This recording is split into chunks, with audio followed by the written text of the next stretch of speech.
The Galactic Council's chamber was a vast circle of stone and steel, with banners from hundreds of worlds hanging from its walls. The air was heavy with tension as the human ambassador stood at the center. He was alone, a single figure in a plain dark suit surrounded by towering alien diplomats in robes of gold, silver, and bright colors. Some leaned back in their chairs, their eyes half closed with boredom. Others smirked openly, as if they were already certain of the outcome. The council had gathered to pass judgment on Earth, accusing it of breaking trade agreements and refusing to submit to the rules of the great empires. The alien speakers had taken turns warning, threatening, and mocking humanity. They had called humans reckless, dangerous, and unfit to hold a seat among the stars. Now it was the humans' turn to speak. Wei's voice was calm, almost too calm. He did not raise it. He did not shout. Simply said, "We are patient, but patience has limits."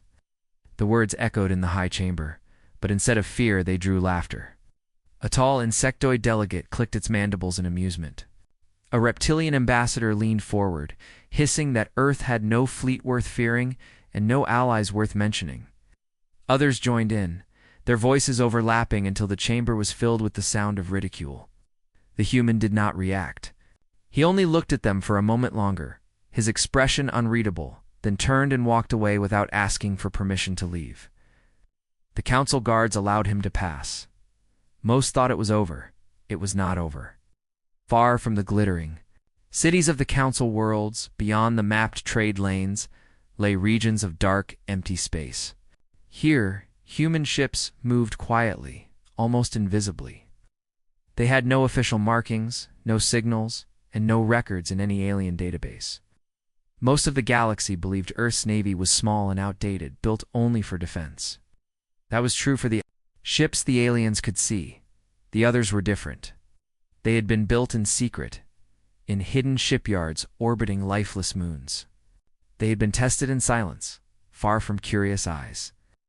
And now, after years of waiting, they were waking up. The first sign came to a small listening station on the outer rim of the Zelari Empire. It was manned by a bored crew of 3 who spent their days watching empty screens and drinking bitter alien tea. One of them yawned as a faint signal appeared on the radar. It was too small to be a warship, too fast to be a freighter. They tried to hail it. No answer.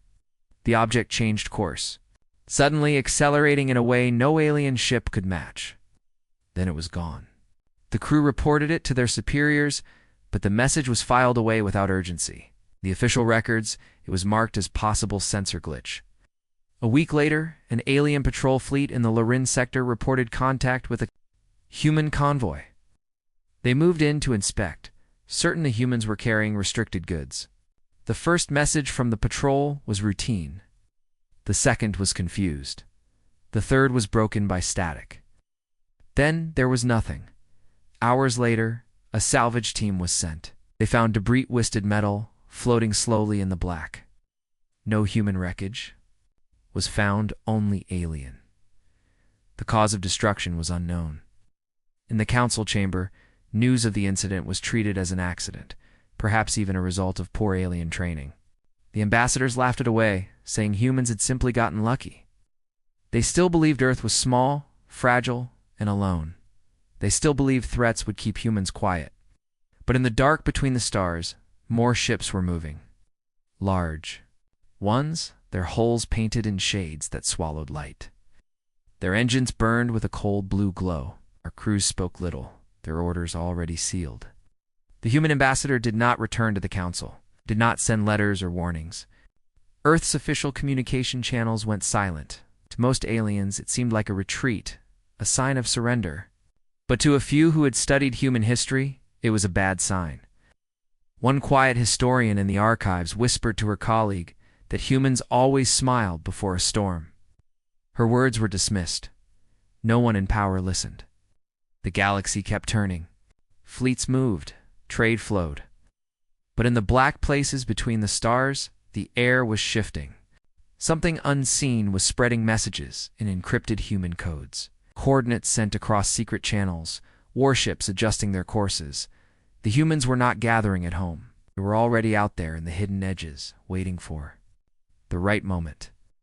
On the night before the next council meeting, an alien cargo hauler passed through a dark sector and caught a glimpse of something in the distance.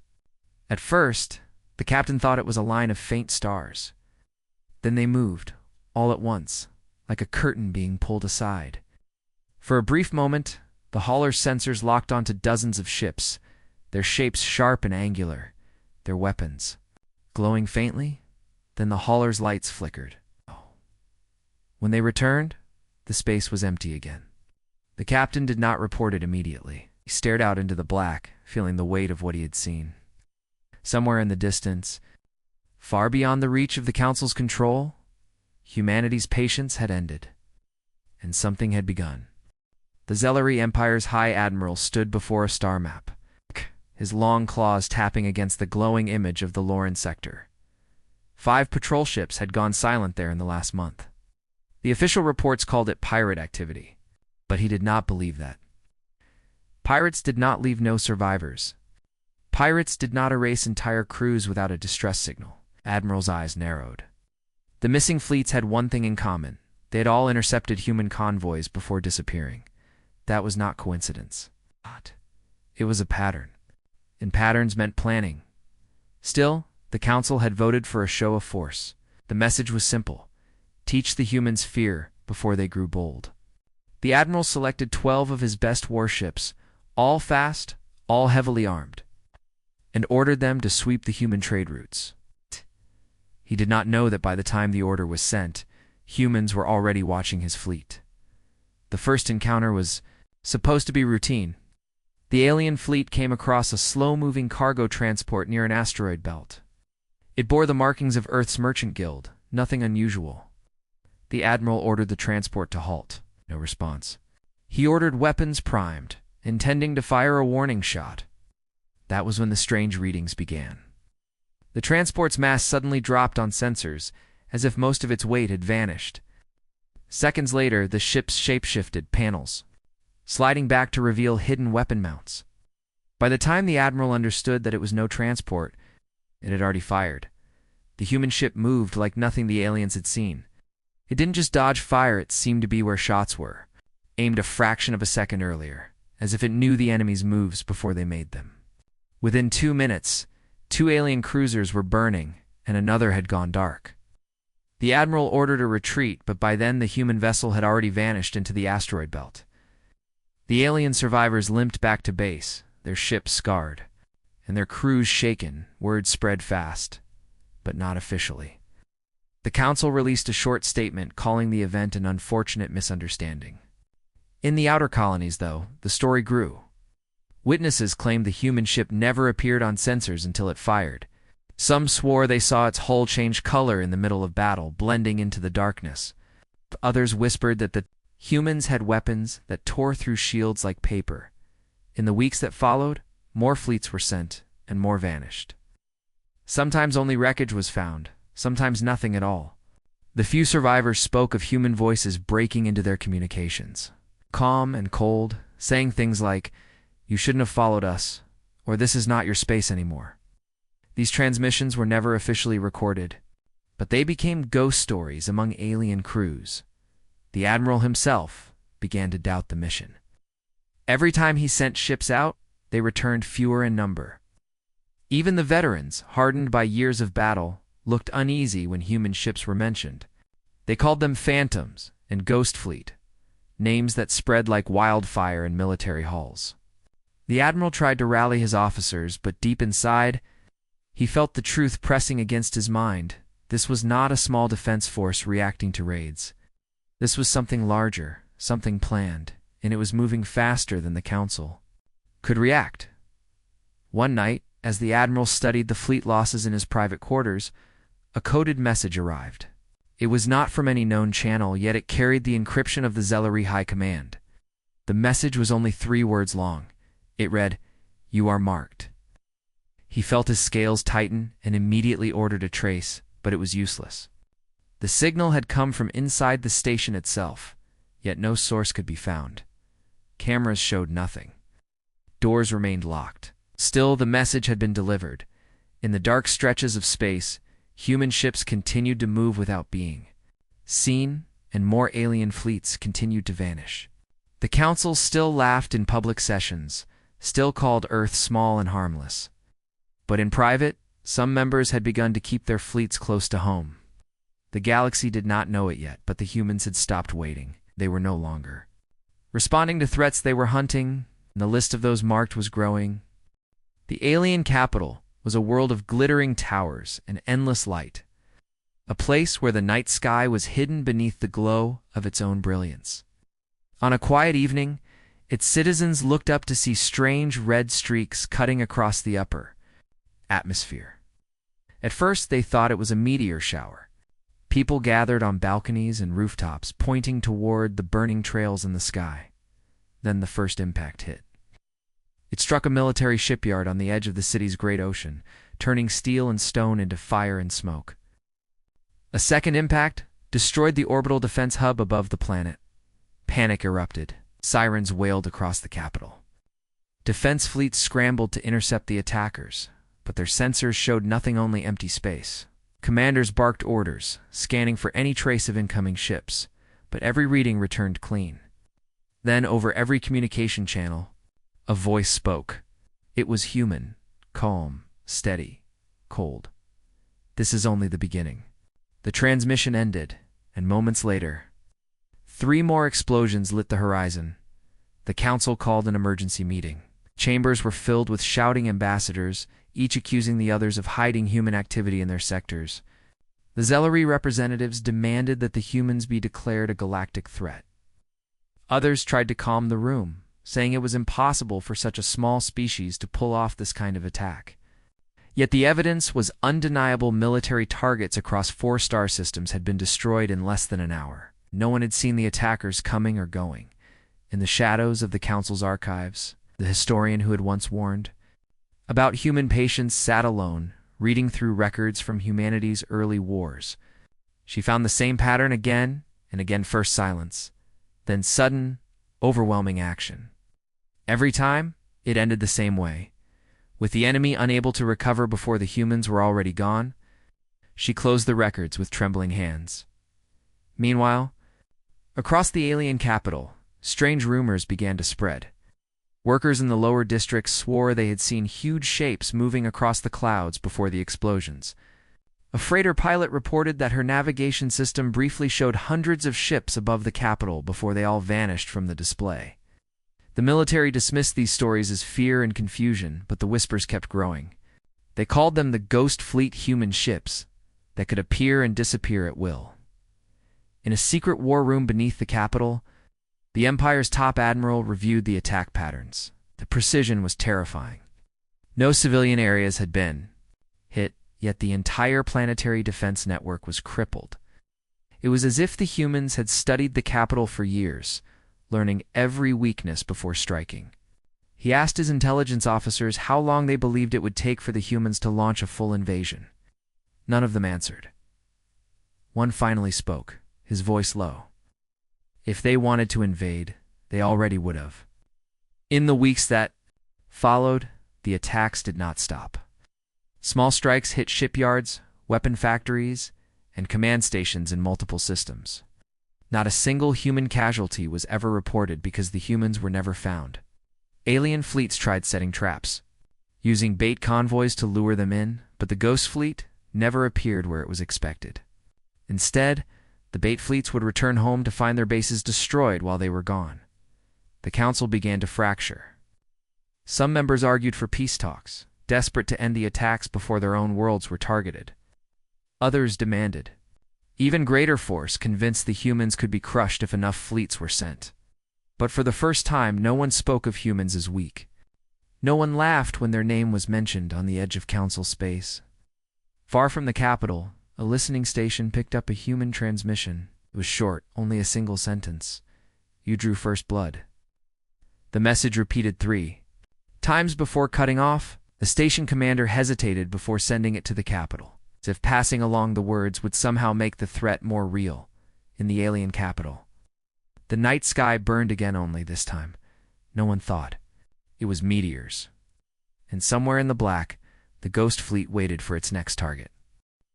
The Zelari supercarrier Pride of Vorth was the largest warship the Empire had ever built, a moving fortress capable of breaking moons and burning continents. Its hull was lined with heavy armor, its decks filled with fighter squadrons, and its weapons could tear through fleets in minutes. It moved into the uninhabited Ralvan system with a single mission: draw the humans into open combat and crush them. The system had been chosen carefully, far from any inhabited worlds, so there would be no witnesses when the carrier proved the ghost fleet was only a myth. From the bridge, Admiral Koresh looked over the endless black of space. His sensors showed nothing but the cold glare of distant stars.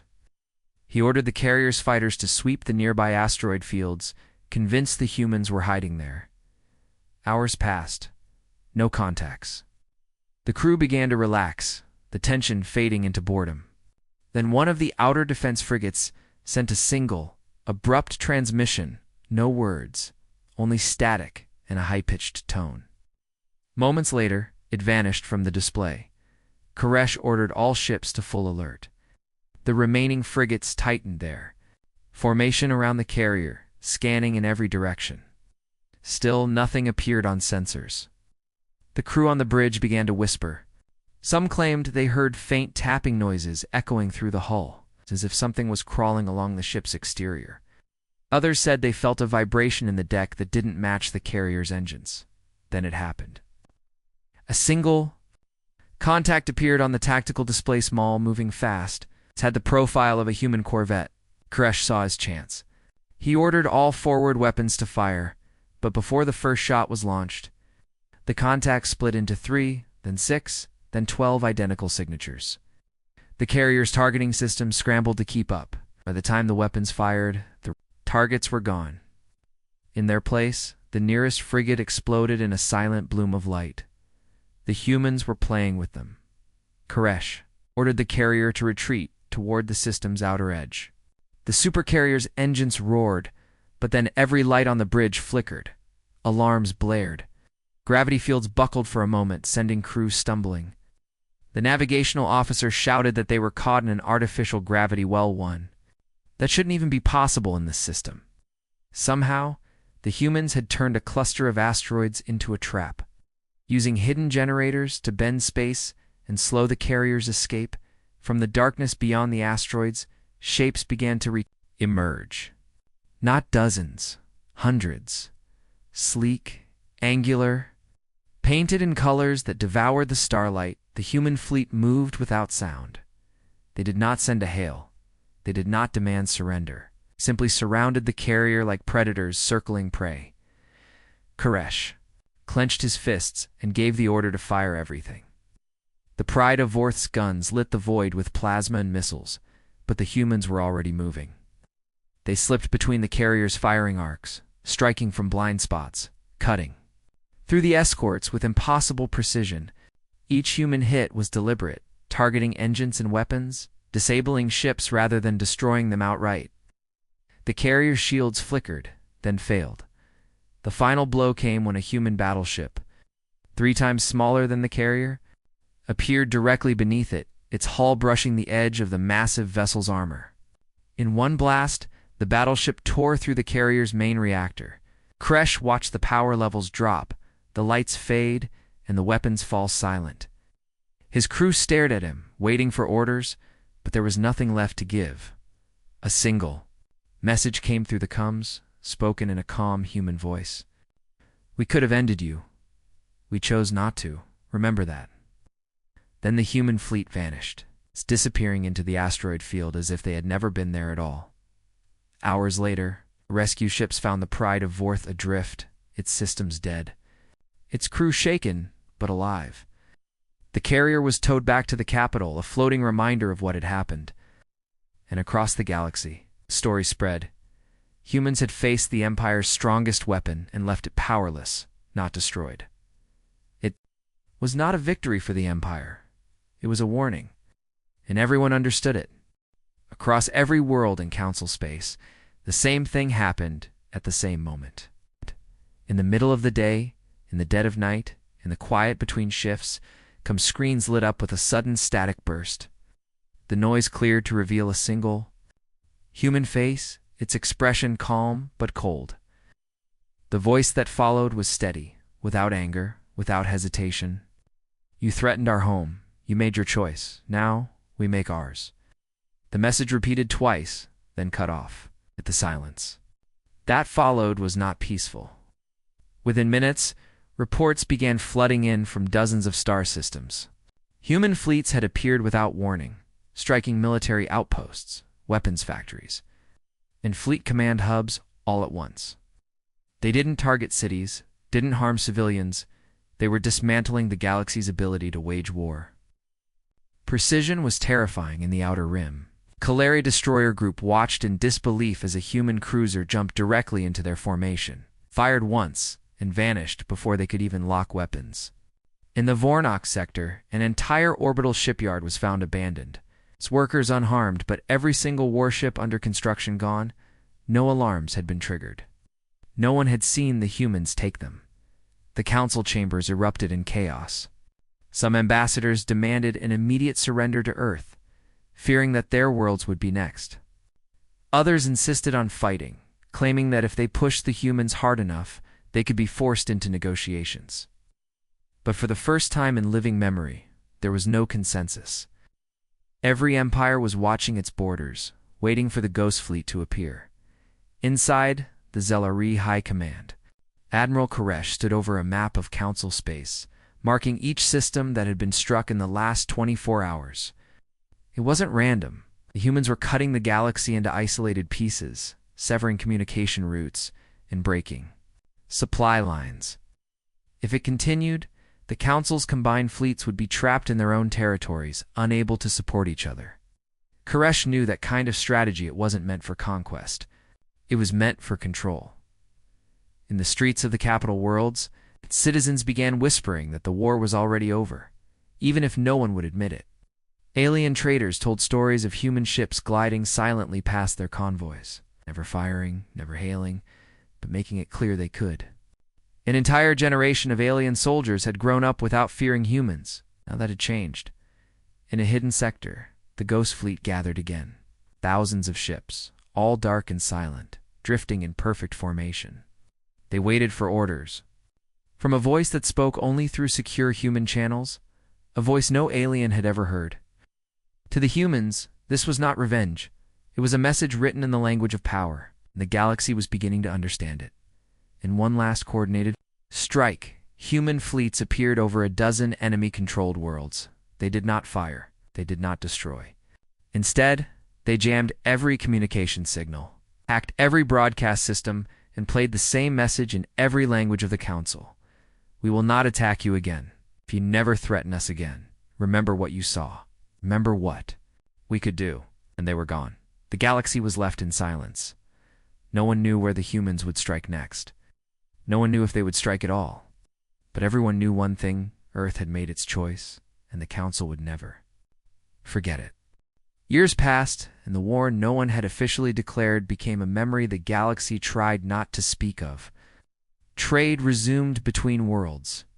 The Council's public broadcasts spoke of unity, stability, and peace. But in the quiet corners of every military academy, in the training halls of every fleet, there was an unspoken rule passed from veterans to recruits: do not wake the Deathworlders on the alien capital. Life returned to its old rhythm-crowded marketplaces, endless lights, and ships streaming in and out of orbit. But the skyline was different now. High above the city floated silent human-built watch stations, sleek black hulls catching the sun like shards of shadow. They never moved, never broadcast, never interfered. Yet every ship captain knew those stations could see everything. No one dared test them. The Galactic Council had quietly passed a law banning any military action against Earth or its colonies. The decision was recorded as a unanimous vote, though some members had protested in private. Those who pushed too hard found their fleets experiencing technical accidents or their supply lines mysteriously vanishing. The message was clear without a single human word being spoken. In the archives, the historian who had once warned about human patience worked on her final project. She interviewed survivors of the Ghost Fleet strikes captains, soldiers, and even civilians who had been in the path of the war. They all told the same story. The humans could have destroyed everything, but they didn't. They stopped short of total annihilation, leaving their enemies alive to remember what had happened. When she asked why, most simply shook their heads. One old soldier answered quietly, because fear lasts longer than ruins. In a small tavern on a border world, an old freighter pilot told a group of young travelers about the time he had seen the ghost fleet. His voice dropped low as he described the way the human ships seemed to melt out of the darkness, surrounding him without a sound, and then just as suddenly fade back into the void. The young ones laughed nervously, thinking it was just a story. But the pilot didn't smile. Far from the busy trade routes, in the cold edge of the galaxy, a deep space listening post detected a strange signal. At first, it was just a faint pulse repeating every few seconds. The station's crew ran it through translation systems, but the meaning was hidden in layers of human encryption. Finally, after hours of decoding, the message appeared on the screen. It was not a warning this time. It was a set of coordinates. The crew looked at each other in uneasy silence. No one knew what the coordinates meant, or why the humans had sent them. But every person in that room understood something. Without needing to say it, the ghost fleet was still out there. And whatever patience the humans had left might one day run out again, in the black between the stars, unseen by the rest of the galaxy. Engines stirred.